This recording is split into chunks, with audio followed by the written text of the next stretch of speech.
Hello student, आज की class में बात करेंगे हम लोग कैरेक्टर सेट के बारे में। सी प्रोग्रामिंग के अंतर्गत ये हमारा सेकंड लेक्चर है। फर्स्ट लेक्चर यदि आपने नहीं देखा इंट्रोडक्शन वाला तो यहाँ आई बटन के क्लिक पे मैं लिंक दे रहा हूँ, आप वहाँ जाइए और जाके उसको देख लीजिए। आज की जो क्लास है हमारा, वो आप जब भी प्रोग्राम बनाएंगे सी प्रोग्रामिंग में, तो एक जो प्रोग्राम होता है उसमें नंबर ऑफ़ लाइन्स होता है और एक एक जो लाइन होता है उसमें बहुत सारे शब्द रहते हैं और जो शब्द रहता है वो बहुत सारे कैरेक्टर से मिलके बने होते हैं। जैसे कि एग्जांपल के देखिए, जैसे जो टॉपिक है, एक शब्द है, एक वर्ड है और इसमें 5 कैरेक्टर हैं। वो कौन कौन से कैरेक्टर है? जैसे कि टी एक कैरेक्टर है, ओ एक कैरेक्टर है, पी एक कैरेक्टर है, आई एक कैरेक्टर है और सी एक कैरेक्टर है। तो ये एक एक कैरेक्टर मिलके एक वाक्य बनता है, माफ़ करिएगा, एक शब्द बनता है। ठीक है ना? तो आज की क्लास में हम पढ़ेंगे कि जब हम सी प्रोग्रामिंग बनाते हैं, जब हम प्रोग्राम को लिखते हैं जिसको हम लोग सोर्स कोड कहते हैं, तो उसमें कौन कौन से कैरेक्टर का आप प्रयोग कर सकते हैं। ऐसा नहीं कि आप कुछ भी लिख सकते हैं, बिल्कुल ऐसा नहीं है। एक नियम है, 4 विशेष प्रकार का एक सेट बनाया गया कैरेक्टर का, आप केवल उनको ही प्रयोग करके जो है प्रोग्रामिंग कर सकते हैं। क्लियर है क्या? क्लास स्टार्ट करने से पहले यदि चैनल को सब्सक्राइब नहीं किया है तो सब्सक्राइब करके यहाँ पे जो बेल आइकन है उसको प्रेस जरूर कर दीजिएगा, ताकि हर नए वीडियो का नोटिफिकेशन आप तक पहुंचता रहे। चलिए देखते हैं कैरेक्टर सेट क्या कहता है। तो चाहे आप किसी भी लैंग्वेज की बात करें, किसी भी भाषा में, चाहे आप हिंदी भी बोलना जब स्टार्ट के होंगे तो आप अ आ इ ई क ख ग ये सब सीखे होंगे आप। वैसे ही कंप्यूटर के लैंग्वेज में जो हमारा सी प्रोग्रामिंग एक कंप्यूटर का लैंग्वेज है, उसको भी समझने के लिए आपको क्या होगा, कैरेक्टर सेट की आवश्यकता होगी। तो कैरेक्टर यानी कि हमारा जो अक्षर है, किसी भी भाषा को समझने के लिए आपको क्या करना पड़ेगा, आपको सबसे पहले उन अक्षर का ज्ञान होना चाहिए, फिर आप उनसे शब्द बनाना सीखते हैं और शब्द के बाद एक वाक्य बनता है जिसका एक मीनिंग निकलना जरूरी, मीनिंगफुल एक जो वाक्य रहता है वो बनता है। एक अच्छे कैरेक्टर का जो हमारे जो कैरेक्टर के जो सेट होते हैं, उन बहुत सारे कैरेक्टर में से आप जो है स्पेशल कैरेक्टर को चूज कर करके क्या बनाते हैं, एक शब्द बनाते हैं, उसी को ही कहा जाता है कैरेक्टर सेट। तो यदि computer programming language C programming language की बात करें तो क्या होता है, इसके लिए भी आपको क्या आना चाहिए, कैरेक्टर सेट का जानकारी रहना बहुत ही ज़रूरी होता है। ठीक है?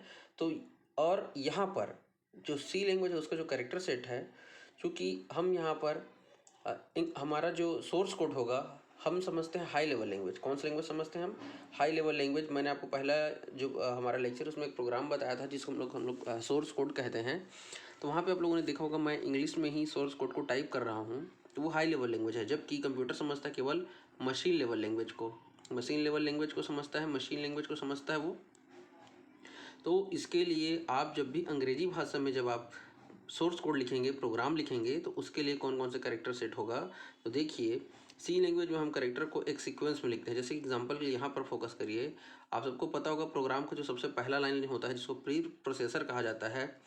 मैंने प्री प्रोसेसर और एक प्रोग्राम में कौन कौन से स्टेप होते हैं उन सबको बहुत अच्छे तरीके से समझाया हुआ है।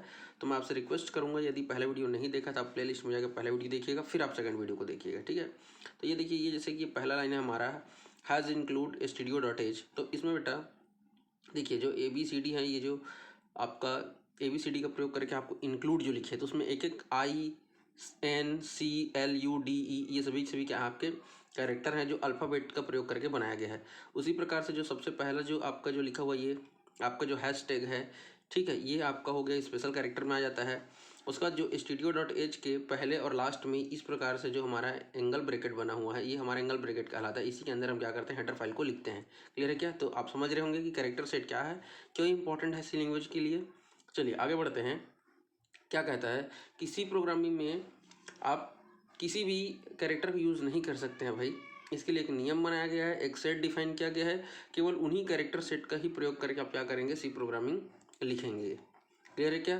तो सी लैंग्वेज में जो कैरेक्टर सेट होता है उसको टोटल 4 भाग में बांटा गया है। वो 4 कौन कौन सा है? तो लेटर होता है, डिजिट है, स्पेशल कैरेक्टर है और एक आपका व्हाइट स्पेस है। सबको मैं एक एक करके बताते चलूँगा। तो सबसे पहले देखते हैं अल्फ़ाबेट की बात करते हैं। तो बहुत ही आसान है, आप सबको पता है अंग्रेजी के जो अल्फ़ाबेट है उसमें टोटल 26 अक्षर होते हैं। तो 26 अक्षर में यहाँ पर हमारा A to Z है। तो मैं आपको बता देता हूँ, जो हमारा सी प्रोग्रामिंग लैंग्वेज उसको हम लोग केस सेंसिटिव लैंग्वेज भी कहते हैं। केस सेंसिटिव इसलिए कहा जाता है क्योंकि सी प्रोग्रामिंग में इस ए और इस ए में बहुत ही ज़्यादा डिफरेंस होता है। यदि आपने वेरिएबल ए बनाया है तो आप वहाँ पे यदि ए यूज़ करेंगे तो गलत मानेगा, मतलब कैपिटल ए अलग है और स्मॉल ए अलग है, इसीलिए इसको केस सेंसिटिव लैंग्वेज कहा जाता है।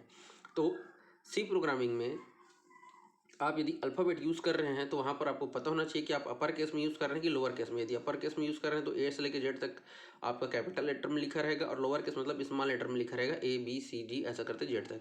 तो क्लियर है क्या? ये देखिए मैंने यहाँ पे लिख दिया है। सबसे इंपॉर्टेंट थर्ड पॉइंट है कि सी प्रोग्रामिंग लैंग्वेज को किस प्रकार का लैंग्वेज कहा जाता है, तो केस सेंसिटिव लैंग्वेज कहा जाता है, क्योंकि दोनों अलग अलग होता है, चाहे स्मॉल हो और कैपिटल हो। क्लियर है क्या? बात करते हैं हमारा जो सेकंड कैरेक्टर सेट है बेटा वो डिजिट। आप सबको पता है मैथ में केवल और केवल 0 से लेकर 9 तक के ही आपके डिजिट होते हैं। टोटल 9 आपके 10 डिजिट है 0 से लेकर 9 तक। क्लियर है क्या? चलिए नेक्स्ट देखते हैं हमारा है स्पेशल कैरेक्टर। मोस्ट इंपॉर्टेंट है स्पेशल कैरेक्टर। बहुत सारे स्पेशल कैरेक्टर यूज़ किया जाता है, उसका नाम जानना जरूरी है क्योंकि सी प्रोग्रामिंग में उन सब का अलग अलग यूज़ है और बहुत इंपॉर्टेंट रोल प्ले करता है। स्पेशल कैरेक्टर की बात करें तो बहुत सारे स्पेशल कैरेक्टर सी लैंग्वेज में यूज़ होता है। एक एक करके देखते चलते हैं। सबसे पहले देखिए कुछ इस प्रकार से बना रहता है आपका, इसको बोला जाता है टिल्ड साइन। मैं आपको बता दूं कि जो आपका ऊपर टॉप में कीबोर्ड में आप देखेंगे तो जो नंबर लिखा रहता है A से लेकर 9 तक, तो सबसे पहला जो आपका ये टिल्ड साइन ही बना रहता है। वहाँ पे आप ध्यान से देखिएगा टिल्ड साइन है। जो C++ जो पढ़ते हैं, जिनको पता होगा वो उनको ये पता चल गया होगा कि जब आप डिस्ट्रक्टर कंस्ट्रक्टर पढ़ते हैं वहाँ पर इस साइन का विशेष तौर पर प्रयोग किया जाता है। क्लियर है क्या? तो टिल्ड साइन है। उसके बाद ये देखिए जो सेकंड नंबर का है, जो आपका आपने ये देखा हुआ है, आप इसको आप रिवर्स आई बोल सकते हैं, अपोजिट आई बोल सकते हैं, या जो आइडिया लिखा रहता है उसमें इस प्रकार का लिखा जाता है। तो ये जो है इसको बोला जाता है कंप्यूटर के टर्म्स में, सी लैंग्वेज के टर्म्स में एक्सप्लेनेशन मार्क बोला जाता है। क्या कहा जाता है? Exclamation mark. थर्ड वाला आपका जिसको हैशटैग कहते हैं, इसको नंबर साइन कहा जाता है। और सी प्रोग्रामिंग में हेडर फाइल की शुरुआत इसी साइन से पता चलता है कि हाँ वो जो है हेडर फाइल है। क्लियर है क्या? फोर्थ में देख लीजिए डॉलर का साइन है, आप सबको पता है, बहुत आसान है। जो परसेंट का साइन है ये भी आप सबने यूज़ किया हुआ है। जो आपका नेक्स्ट वाला जो है ये आपको इसको कैरेट कहा जाता है।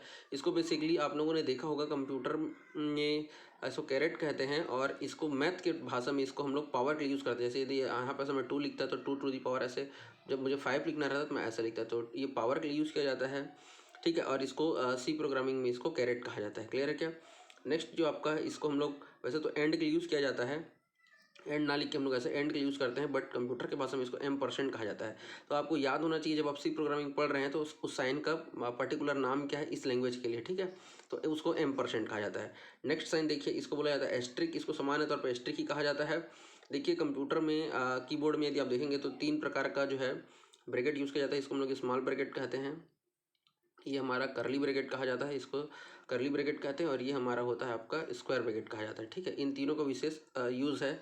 मैं जिसका जो जो दिखते जाएगा उसको बताता चलूँगा। तो सबसे पहले देखिए आपका ये जो दोनों है स्मॉल ब्रैकेट आपका ओपन और क्लोज हो रहा है तो इसको लेफ्ट पैरेंथेसिस और राइट पैरेंथेसिस कहा जाता है। और जब दोनों एक साथ किसी शब्द के बाद लिखा रहता है, सपोज करिए एस्ट्रिक के बाद ऐसे लिखा रहता है, तो ये अब एक सिर्फ एस्ट्रिक नहीं रह गया, वो एस्ट्रिक फंक्शन बन गया है। कंप्यूटर सी लैंग्वेज की भाषा में मेथड कहते हैं या फंक्शन कहते हैं। तो जिस शब्द के बगल में राइट साइड पे ये ओपनिंग ब्रैकेट मतलब लेफ्ट पैरेंथेसिस और राइट पैरेंथेसिस एक साथ है, तो इसको बोला जाता है बेटा मेथड या फंक्शन कहा जाता है। क्या कहते हैं? मेथड या फंक्शन कहा जाता है। ठीक है क्या? आप सबको मैंने जो पहला प्रोग्राम बताया था वाइड मेन लिखा हुआ था। क्या लिखा हुआ था? Wide main. तो आपको याद होना चाहिए कि वो मेन फंक्शन है। तो फंक्शन के पहचान के लिए इसका प्रयोग किया जाता है सी प्रोग्रामिंग में। क्लियर है क्या? नेक्स्ट देखिए इसमें काफ़ी लोगों को कन्फ्यूजन होता है बेटा, ये देखो अंडर स्कोर है और एक माइनस है।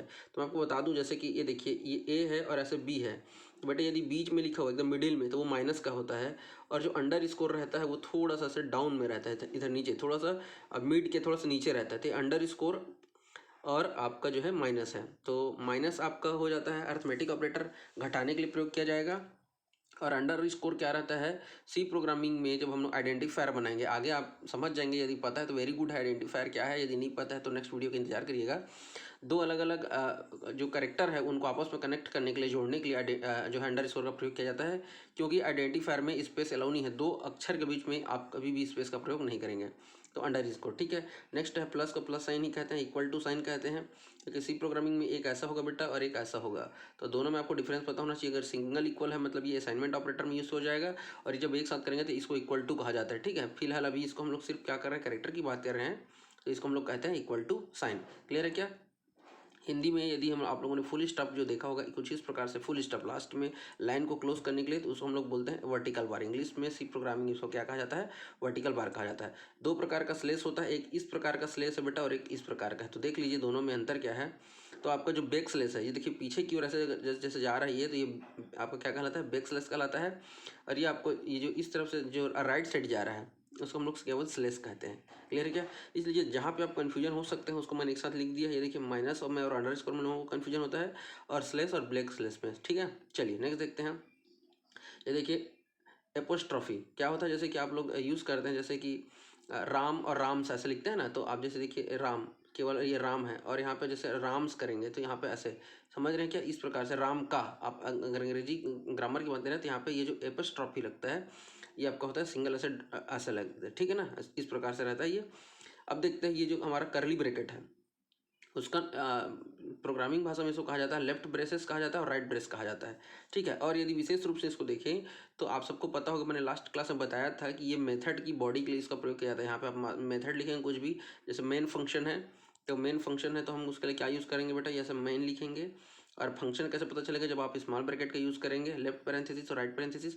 उसके बाद कुछ इस प्रकार से आप क्या करेंगे, अपना लेफ्ट ब्रेसेस और राइट ब्रेसेस को ओपन करेंगे, तो ये जो लेफ्ट ब्रेसेस और राइट ब्रेसेस के बीच का जो लाइन रहता है, लाइन ऑफ कोड रहता है, उसको हम लोग क्या कहते हैं, मेथड ऑफ बॉडी के लिए। तो बॉडी ऑफ मेथड या मेथड ऑफ बॉडी मतलब मेथड की बॉडी के लिए आप लेफ्ट ब्रेसेस और राइट ब्रेसेस का प्रयोग करते हैं। क्लियर है क्या? और लास्ट और अंतिम हमारा ये जो है जो ब्रैकेट वाला है जिसको हम लोग स्क्वायर ब्रैकेट कहते हैं, तो सी प्रोग्रामिंग में इसको लेफ्ट ब्रैकेट और राइट ब्रैकेट ही कहते हैं। और ये दोनों जब एक साथ ऐसे लिखा रहता है किसी भी वेरिएबल के नाम के पहले, जैसे मान लीजिए यहाँ पे हमने लिख दिया ए, और ये स्मॉल ब्रैकेट और आपका जो है लेफ्ट ब्रैकेट और राइट ब्रैकेट ऐसा लिख दिया है, तो ये वाला जो एरिया रहता है उसका, उसके अंदर बेटा जैसे आपने लिख दिया जैसे 5, तो ये बेटा ये बन गया आपका अरे और अरे का साइज। तो मतलब सी प्रोग्रामिंग में जब आगे चल के मैं आपको अरे बताऊंगा वहाँ पर बताऊंगा कि ये जो हमारा ब्रैकेट है लेफ्ट ब्रैकेट और राइट ब्रैकेट, उसको अरे के सब स्क्रिप्ट के लिए यूज़ किया जाता है, और उसके अंदर जो भी आप नंबर लिखेंगे वो बताता है उस अरे का साइज। जैसे यहाँ पर 5 लिख दिया मैंने, मतलब अरे का साइज कितना हो गया, ऐसे 5 हो गया।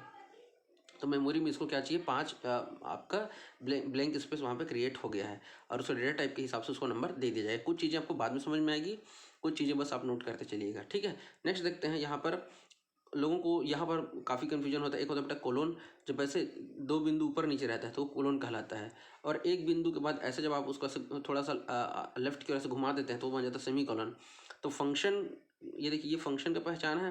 जैसे मान लीजिए आपने लिखा प्रिंट एफ, मैं लास्ट क्लास में बता चुका हूँ आपको, और आपको प्रत्येक फंक्शन को जहाँ पर क्लोज करना रहता है, जहाँ पर आपको ये बताना है कि भाई हाँ ये फंक्शन वाला क्लोज करना है यहाँ पे, तो उसके लिए इस साइन का प्रयोग किया जाता है। इसको सेमी कोलन भी कहते हैं और इसको टर्मिनेटर भी कहा जाता है। नोट कर लीजिएगा, टर्मिनेटर कहते हैं। सिंगल, जब दो अलग अलग वर्ड को आपको सेपरेट करना रहता है तब हम वहाँ पे कॉमा का प्रयोग करते हैं, तो बहुत आसान है कॉमा। ठीक है, जैसे ए कॉमा बी कॉमा सी ऐसे।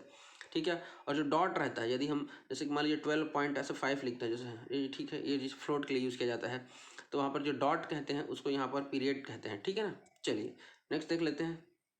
डबल इन्वर्टेड कॉमा, ठीक है, जिसको हम लोग क्या कहते हैं, कोटेशन कहा जाता है। प्रिंट एफ में आपको याद होगा कि जो भी चीज़ें आप लिखते हैं वो डबल कोटेशन में ही लिखा जाता है। ठीक है, उसको कोटेशन मार्क्स कहते हैं। जो भी चीज़ें आप यहाँ पे लिखेंगे, जैसे यहाँ पे प्रिंट एफ लिख दिए, यहाँ पे जैसे आप लिखते हैं आर के, तो यहाँ पर आपको क्या करना पड़ेगा, फंक्शन को क्लोज करेंगे, ये हो गया हमारा सेमीकोलन। और प्रिंट एफ फंक्शन क्या करता है, जो भी चीज़ें आप डबल कोटेशन मार्क के अंदर लिखते हैं वो सेम एज इट इज़ आपका आउटपुट जो है उसको प्रिंट कर देता है। ठीक है ना, तो कोटेशन मार्क। नेक्स्ट देखते हैं। ये देखिए ओपन एंगल ब्रैकेट और क्लोज एंगल ब्रैकेट, तो आपने फर्स्ट लाइन ही देखा होगा प्रोग्राम का, हैज़ इंक्लूड, और जो हमारा हेडर फाइल को लिखा जाता है stdio.h। तो आज के लिए आपका क्वेश्चन है stdio और कोनियो का फुल फॉर्म आप मुझे कमेंट बॉक्स में बताएंगे। फुल फॉर्म मतलब पूरा नाम बताना है, stdio का फुल फॉर्म क्या होता है और कोनियो का। तो जो हेडर फाइल होता है उसको हम किसके अंदर लिखते हैं, तो ये जो ओपन एंगल ब्रैकेट और जो है क्लोज एंगल ब्रैकेट उसी के अंदर लिखा जाता है। और लास्ट है आपका क्वेश्चन मार्क। तो क्वेश्चन मार्क क्या है आप सबको पता ही है, इसमें और इंग्लिश में जो हम क्वेश्चन मार्क यूज़ करते हैं कहीं पर भी वो सब में कॉमन है, कुछ नया इसमें नहीं है। तो आज की क्लास को मैं जो है यहीं पे समाप्त करूंगा। अच्छा, एक चीज़ और छूट गया, माफ़ करिएगा, वाइट स्पेस। तो वाइट स्पेस क्या है, तो देखिए कुछ नया नहीं है, ये सब आप जानते हैं। जैसे देखिए, जैसे मैंने जैसे इसी, चलिए मैं दिखाता हूँ। जैसे वाइट लिखा है, फिर स्पेस लिखा है, फिर स्पेस को लिखा है, फिर स्पेस के बाद को लिखा है, फिर स्पेस सी लिखा है, फिर स्पेस कंपाइलर लिखा है। मतलब दो शब्द को के बीच में एक स्पेस रहता है ताकि उनको पता चले कि वो दो अलग अलग शब्द है। जैसे ठीक है, जैसे कि हमने देखिए कैरेक्टर सेट ही लिखा बेटा, तो देखिए यदि मैं कैरेक्टर सेट एक साथ लिख देता तो आपको क्या लगता है, वो सिंगल शब्द है नहीं, लेकिन वो दो अलग अलग शब्द है, कैरेक्टर अलग है, सेट अलग है। तो सी प्रोग्रामिंग में जो आप वाइट स्पेस यूज़ करते हैं दो अलग अलग शब्दों को अलग पढ़ने के लिए, तो आपका जो सी प्रोग्रामिंग होता है उसको अलग से वो काउंटर नहीं करता है, मतलब उसको वो क्या करता है, इग्नोर कर देता है। क्लियर है क्या? वाइट स्पेस को सी कंपाइलर इग्नोर करता है, किंतु स्ट्रिंग कांस्टेंट का भाग है जिसे का प्रयोग शब्दों को अलग अलग करने के लिए किया जाता है। ठीक है, और वाइट स्पेस का प्रयोग आइडेंटिफायर और कीवर्ड के बीच में नहीं किया जाता। मैंने अभी कुछ देर बताया था, आइडेंटिफायर और कीवर्ड के बीच में यदि आपको सेपरेट करना है तो आप उस वहाँ पे क्या यूज़ करते हैं, आइडेंटिफायर का यूज़ करते हैं। तो वाइट स्पेस सामान्य स्पेस है। आप देखेंगे कीबोर्ड में जो सबसे बड़ा बटन रहता है एकदम सबसे बॉटम में, वही हमारा वाइट स्पेस, इसको स्पेस बार कहा जाता है, स्पेस बटन वही है। दो अलग अलग शब्दों को सेपरेट करने के लिए जो हम वाइट स्पेस का प्रयोग करते हैं, ये भी एक प्रकार का हमारा क्या है, इस कैरेक्टर सेट के अंतर्गत ही आता है। उम्मीद करता हूँ आपका जो ये लेक्चर है पसंद आया होगा। कुछ भी अच्छा लगा है तो लाइक करिएगा, कमेंट करके मुझे दोनों क्वेश्चन का आंसर बताइएगा। क्या है दोनों क्वेश्चन, फिर से रिपीट करता हूँ। यहाँ पर आप जो लिखते हैं, ठीक है, उसको हम लोग कहते हैं हेडर फाइल। तो studio.h और kunio.h का फुल फॉर्म मुझे कमेंट बॉक्स में बताएंगे। मिलेंगे नेक्स्ट लेक्चर में। वीडियो देखने के लिए बहुत बहुत धन्यवाद। जय हिंद, जय भारत।